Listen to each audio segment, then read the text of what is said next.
오늘 찬양을 시작하려고 하는데 방송실에서 음향 조정을 좀 시도를 했는데 잘 안 잡힌 것 같습니다. 찬양대에서 양해하시기를 바랍니다. 오늘 방송실의 핵심 요원이 사정이 있어서 오늘 자리를 잠깐 비웠는데 대타가 들어가니까 바로 표시가 났습니다.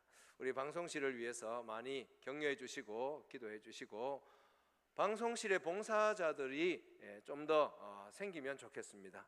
그래서 이렇게 긴급한 일이 생겼을 때에 교체 봉사위원들이 좀 더 있으면 좋겠다 싶은 마음이 듭니다. 오늘 우리는 마태복음 25장을 열었습니다. 지난 주일은 누가복음 15장의 세 가지 비유 중에 한 가지 비유를 말씀을 들었습니다. 이런 양 한 마리를 찾을 때까지 찾아서 기뻐 돌아와 잔치를 벌이는 목자의 비유를 지난주에 들었습니다. 그것은 예수님의 마음이고 하나님의 마음이고 우리의 마음도 그와 같기를 바라시는 예수님의 가르침입니다. 오늘은 마태복음 25장을 열었는데 여기에도 세 가지 비유가 나오는데 오늘 그 중에 한 가지를 설교하려고 합니다. 마태복음 25장에는 세 가지 비유가 있는데 첫째 나오는 비유는 열처녀 비유입니다. 아가씨 10명이 결혼식에 가려고 준비하고 있습니다. 우리나라 결혼식과 달라서 이스라엘 결혼은 신랑이 신부 집으로 와서 신부와 함께 잔치를 벌이고 데리고 가는데 비유를 보면 이스라엘 사람들은 밤에 신랑이 도착하기도 합니다. 한밤중에 아주 늦게도 도착을 하는데 10명의 아가씨들은 등불과 기름을 잘 준비해서 결혼 예식에 들어갔지만 신랑이 너무 늦게 와서 이 나머지 5명의 아가씨들은 등은 준비했는데 기름이 제대로 준비가 안 되어서 기름 사러 갔다가 이 결혼잔치가 문이 닫혀서 들어갈 수가 없었다. 이 결혼잔치는 천국에 대한 비유입니다. 이 두 번째 비유는 25장 14절부터 30절에 나오는 달란트 비유입니다. 주인이 먼 나라로 떠날 때에 종들에게 그의 재산을 나누어 주는데 종들에게 5달란트, 2달란트, 1달란트를 나누어서 맡겼는데 종들 중에 둘은 열심히 수고하고 봉사해서 배나 남겼는데 1달란트 받은 종은 주인이 준 것 그대로 딱 묻어 놓았다가 주인이 왔을 때 그냥 그대로 내놓아서 그 집에서 쫓겨났습니다. 이것도 역시 천국 비유입니다. 하나님 나라 백성이 믿음으로 구원받은 이후에 어떻게 살아야 하는지에 관한 말씀입니다. 오늘 우리가 읽은 본문은 양과 염소의 비유입니다. 목자가 양과 염소를 갈라서 양은 오른편에 염소는 왼편에 두듯이 예수님께서 마지막 날에 의인과 악인을 구분하신다. 최후의 심판에 관한 말씀입니다. 마태복음 25장은 천국 이야기인데 그것을 25장 1절에서 알 수 있습니다. 잠깐만 보실까요? 마태복음 25장 1절 보시면 이렇게 시작합니다. 그때에 천국은 마치 등을 들고 신랑을 맞으러 나간 열처녀와 같다. 그때에 천국은 마치 무엇과 같습니다. 이런 비유입니다. 마태복음 13장에도 비유가 많이 나오는데요, 거기에도 천국 비유가 나오죠. 지금 천국 이야기를 하고 있다는 것입니다. 마태복음 25장 14절에도 거기도 보면 또 이렇게 시작해서 점점점점 무엇과 같으니 그렇게 되어 있습니다. 두 번째 비유도 달란트 비유도 천국 이야기라는 것을 알 수 있습니다. 천국은 또 어떤 사람이 타국에 갈 때 종들을 불러 자기 소유를 맡기는 것과 같다. 하나님께서 예수 믿는 우리에게 달란트를 맡겨서 주님 다시 오시는 날에 우리를 만날 준비를 하고 계신다는 것을 가르쳐주는 비유입니다. 세 번째 비유도 역시 천국 이야기입니다. 예수님의 재림. 여러분은 예수님께서 이 땅에 오셔서 우리를 위해서 완전한 생애를 사셨고 우리의 죄값을 짊어지시고 십자가에서 못 박혀 죽으시고 제3일에 다시 살아나신 것을 여러분 믿습니까? 아멘. 예수님께서 마지막 날에 다시 오실 예수님의 재림도 믿으십니까? 마음으로 아멘 하시는 분도 계신데요, 우리 함께 하시면 좋겠습니다. 여러분 재림도 믿으시죠? 예수님께서 다시 오시는 그날은 최후의 심판이 있을 것도 믿습니까? 아멘. 우리는 세례 받을 때, 또 직분을 임직받을 때 사도신경을 근거로 한 이 신앙 고백 위에 웨스트민스터 신앙 고백서, 대교리, 소교리, 문답, 성경을 압축하고 요약한 신앙 고백을 받아들이고 예수님을 믿기로 작정하고 하나님의 자녀도 되고 세례도 받고 직분자도 됩니다. 그 말은 성경에 있는 내용을 다 믿고 하나님의 아들, 딸이 되었다는 뜻입니다. 예수님의 재림과 예수님의 최후의 심판은 다 성경에 나오는 내용이고 우리가 세례 받을 때, 임직할 때 이미 다 고백한 내용입니다. 예수님 믿고 난 이후에 예수님 다시 오실 때까지 천국을 향해서 믿음의 길을 걸어가고 있습니다. 열처녀 비유는 우리의 믿음을 준비하라는 것입니다. 그 기름은 믿음입니다. 믿음이 없이는 하나님 나라에 들어갈 수가 없습니다. 믿음으로 깨어 준비해야 합니다. 달란트 비유는 믿음 있는 그리스도인이 얼마나 충성되게 살아야 하는가. 믿음의 사람은 하나님께서 우리에게 맡기신 모든 일에 충성되게 살아야 합니다. 이것은 믿음에서 나오는 충성입니다. 충성해야 천국 들어가는 것이 아니고 믿음에서 나오는 충성을 하나님 앞에 보여드리는 것은 감사의 삶인 것이죠. 양과 염소의 비유에서는 이웃사랑, 섬김에 관한 말씀을 가르치고 있습니다. 사랑을 실천하는 것이죠. 이것도 역시 믿음에서 나오는 것입니다. 우리 그리스도인은 오직 은혜, 오직 믿음으로 구원받는데 그 믿음은, 살아있는 믿음은 행함이 있는 믿음입니다. 야고보서 2장에서 행함이 없는 믿음, 충성이 없고 사랑이 없는 믿음, 그것을 가지고 살아간다면, 믿음을 가지고 예수님 믿고 예수님의 사랑에 감사한다고 하면서도 예수님을 향한 충성도 없고 이웃을 향한, 우리 성도들을 향한, 교회를 향한 사랑도 없다면 그 믿음은 진짜 믿음인가 우리를 돌아보게 합니다. 마태복음 25장에 나오는 세 가지 비유는 우리가 믿음을 잘 준비하고 구원 얻는 믿음을 가지고 이 땅에서 충성하며 사랑하며 믿음의 삶을 힘써 달려갈 것을 가르치는 주님의 말씀입니다. 이것은 바로 구원의 은혜에 대한 감사의 삶이고 이것이 하나님을 기쁘시게 하는 삶이며 하나님을 즐거워하는 삶입니다. 하나님을 즐거워하는 것은 주의 말씀에 순종하는 것으로 나타납니다. 이제 양과 염소 비유를 잠깐 다시 설명하면서 오늘 본문을 좀 살펴보도록 하겠습니다. 양과 염소 비유, 목자가 양과 염소를 동시에 데리고 나갔다가 데리고 들어올 때 양과 염소가 섞여 있습니다. 그래서 오른쪽에는 양의 우리고 왼쪽에는 염소의 우리니까 구분을 해서 각자의 집으로 돌려보내는 것이죠. 유대인들은 오른쪽을, 여러분 보시면 이쪽이 왼쪽이죠. 저는 오른쪽인데 이쪽은, 저는 왼쪽인데 여러분 오른쪽이고, 어쨌든 목자가 오른쪽으로 양들을 데리고 갑니다. 유대인들은 오른쪽을 좋은 곳이라고 생각을 했습니다. 오른쪽에 있는 양들, 이 비유에서는 하나님의 구원받은 백성들을 가리키고 있습니다.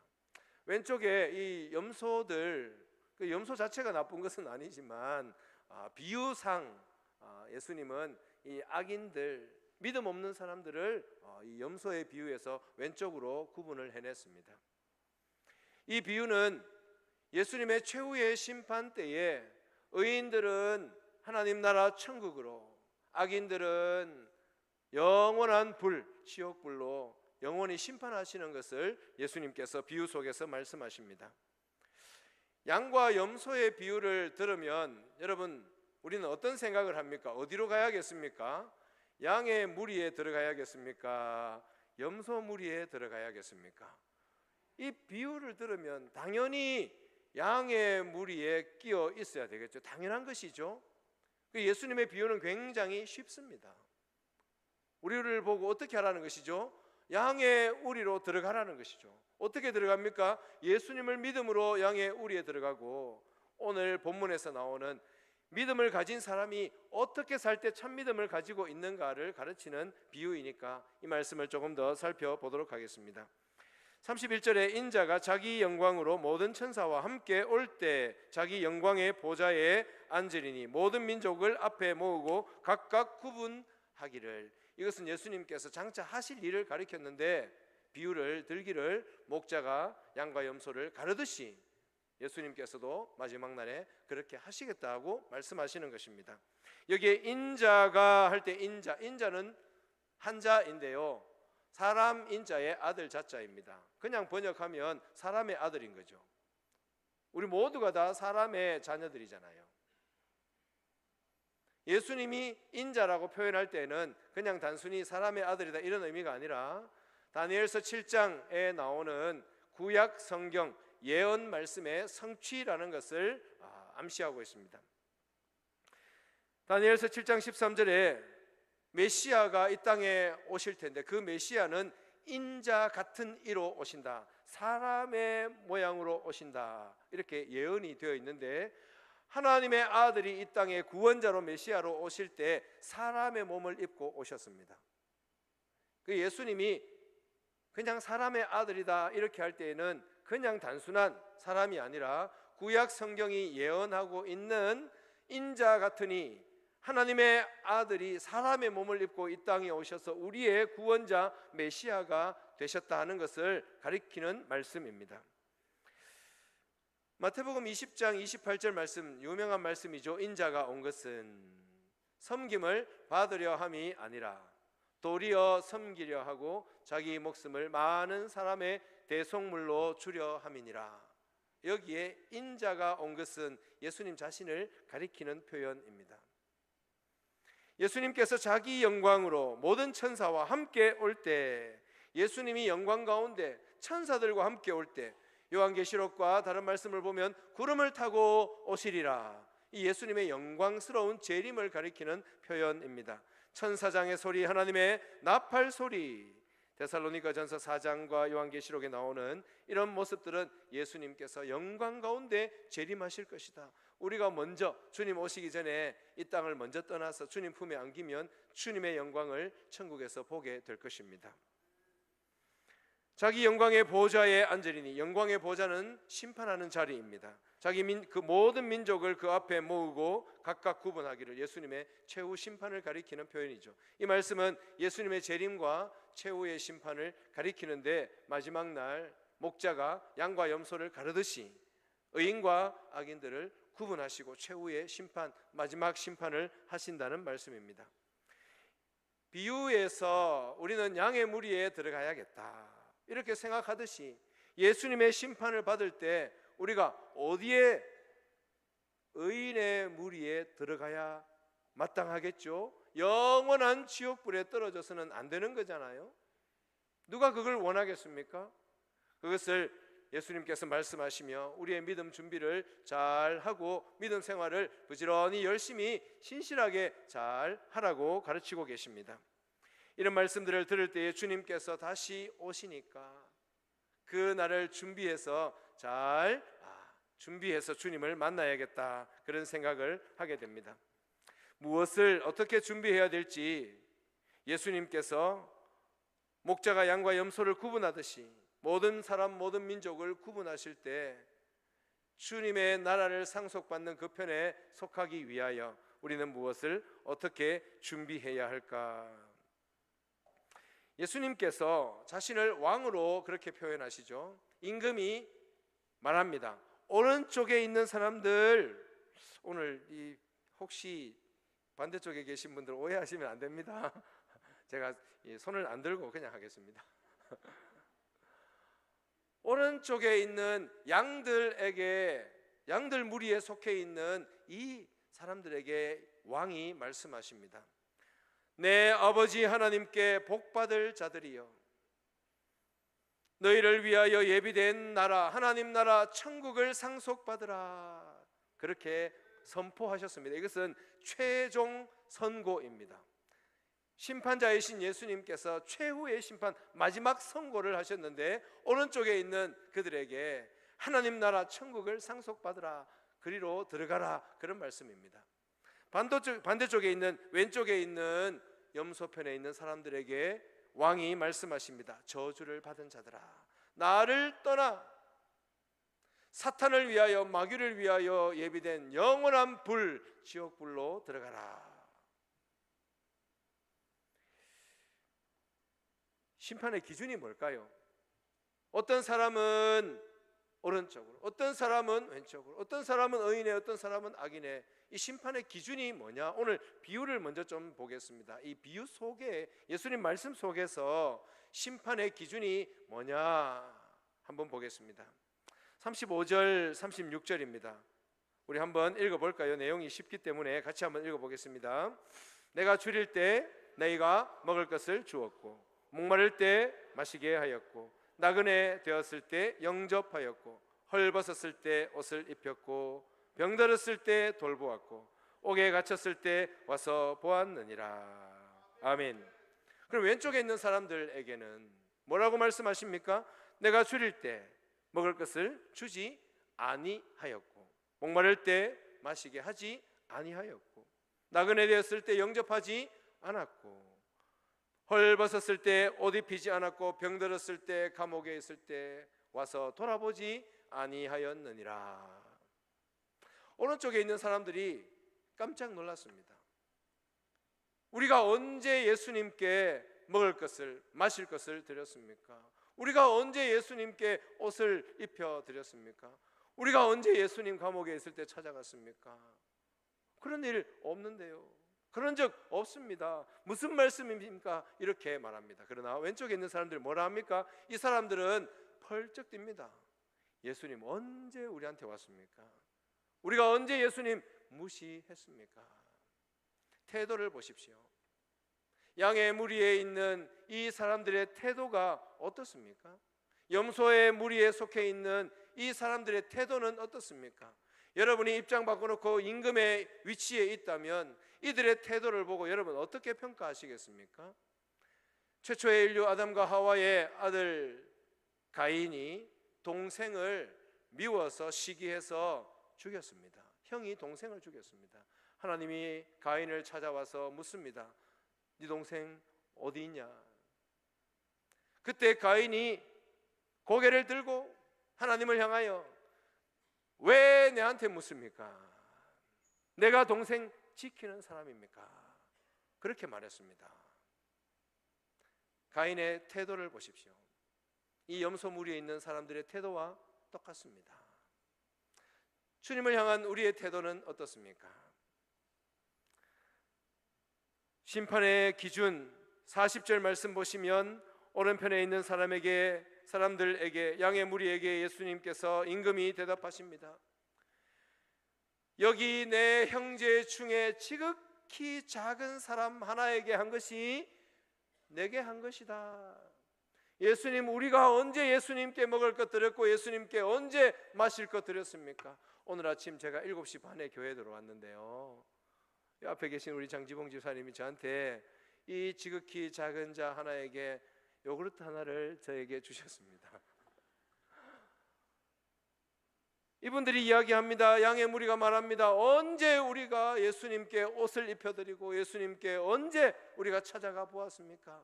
여기 내 형제 중에 지극히 작은 자 하나에게 한 것이 내게 한 것이다. 예수님 그렇게 말씀하셨습니다. 지극히 작은 자 하나에게 물 한 그릇, 냉수 한 그릇 대접해도 그 사람은 결코 상을 잃지 아니하리라. 그렇게 말씀하셨습니다. 예수님께서 다 보시고 기억하시고 상으로 갚아 주신다 말씀하십니다.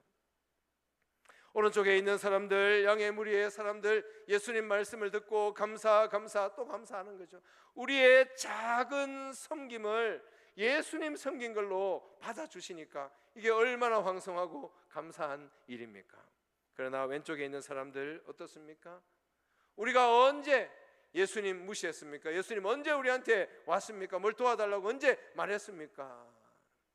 여기 지극히 작은 자 하나에게 하지 아니한 것이 곧 내게 하지 않은 것이다. 그렇게 말씀하셨을 때 그들은 입이 10개라도 할 말이 없었습니다.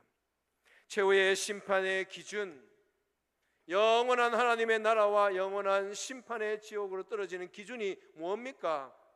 지극히 작은 자 하나에게 선을 베풀었는가?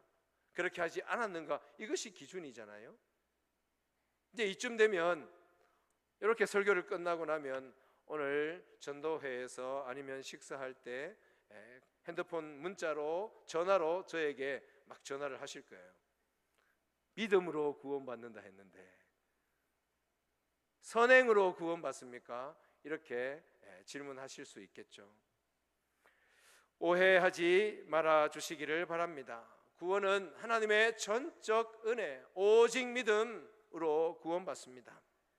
다만 여기에서 말하고 있는 이 선행은 믿음에서부터 나오는 선행, 믿음과 딱 붙어 있는 선행을 말하고 있습니다. 믿음과 딱 붙어 있는, 믿음에서 자연스럽게 나와야 하는 믿음 있는 사람의 마땅한 삶을 이야기하고 있는 것입니다. 야고보서 2장 26절, 영혼 없는 몸은 죽은 것인데 행함이 없는 믿음도 죽은 믿음이다, 그렇게 말했습니다. 예수님을 믿는다고 하는데 이웃사랑 절대로 안 하고 교회 봉사 충성 절대로 하기 싫어하면 그 믿음이 참 믿음인가? 하나님의 말씀으로 점검해 보아야 합니다.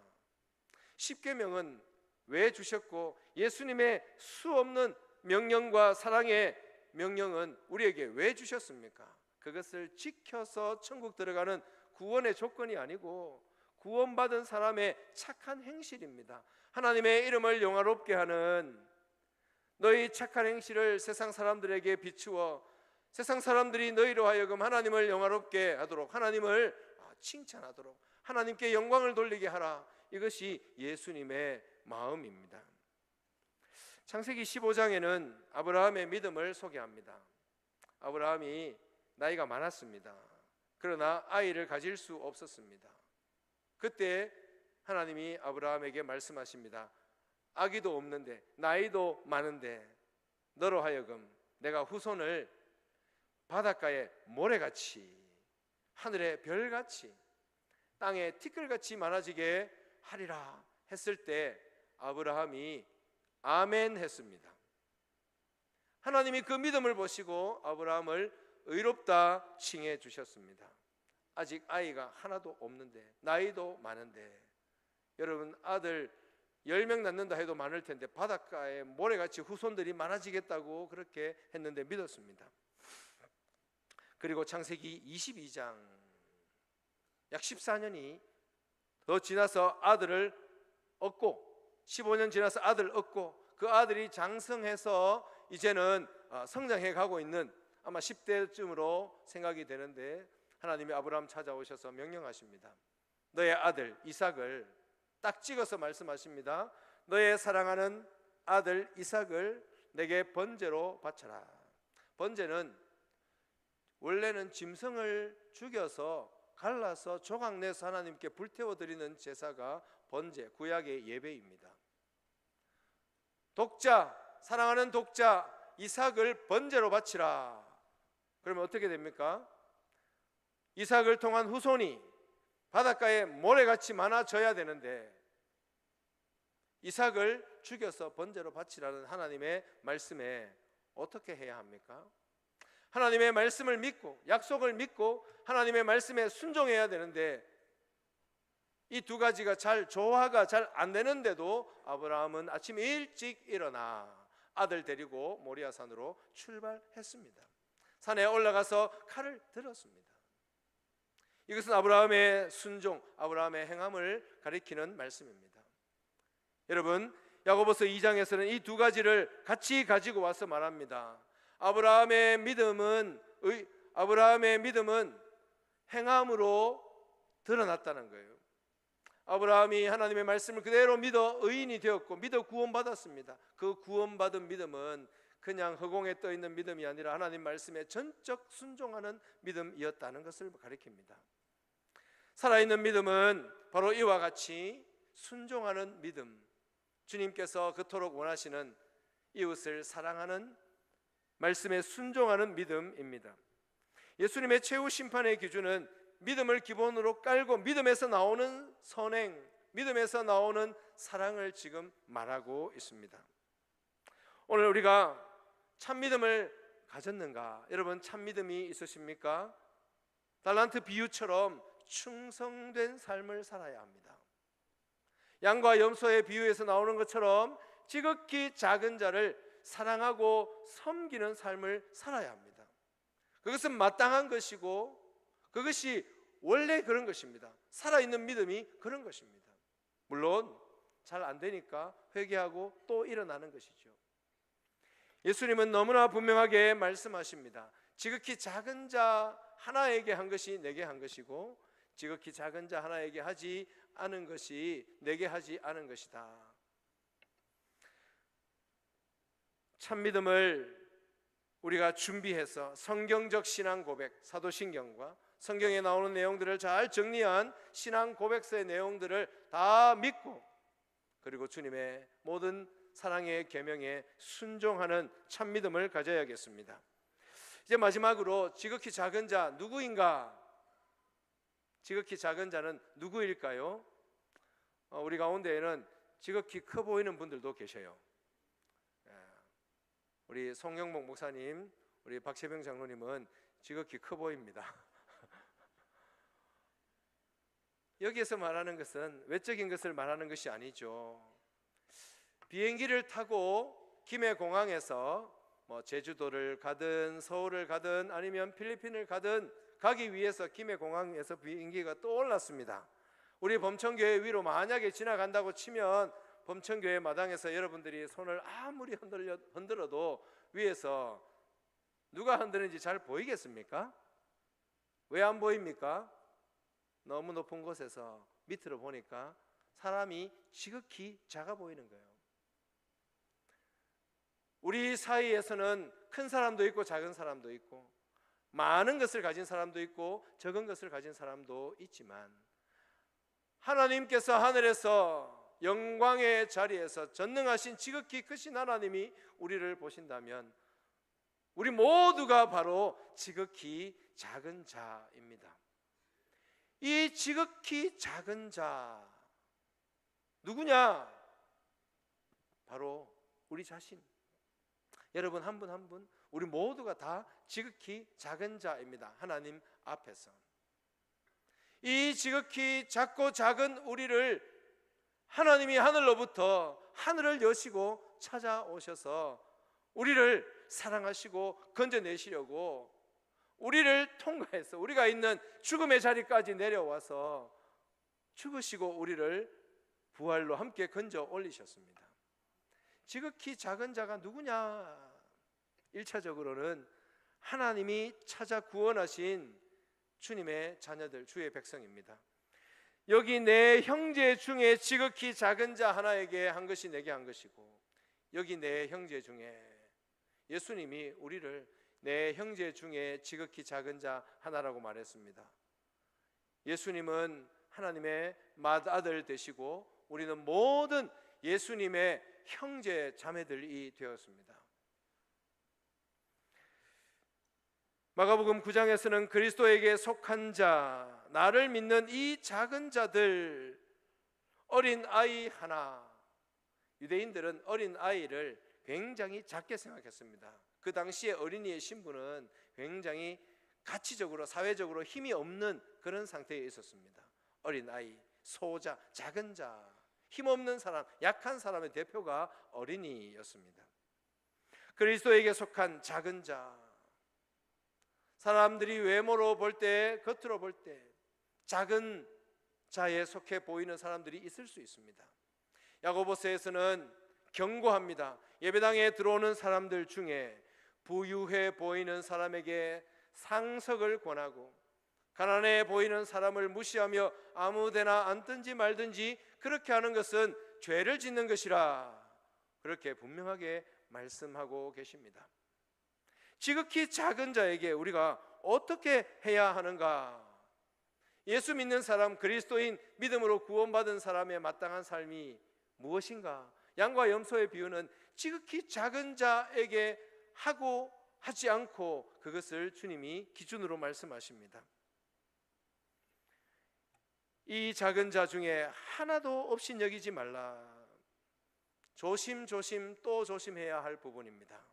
우리가 사람들을 만날 때, 성도들을 만날 때 조심조심 또 조심해야 할 이유가 있습니다. 마태복음 18장 10절에 이 작은 자 중 하나도 없이 여기지 말라.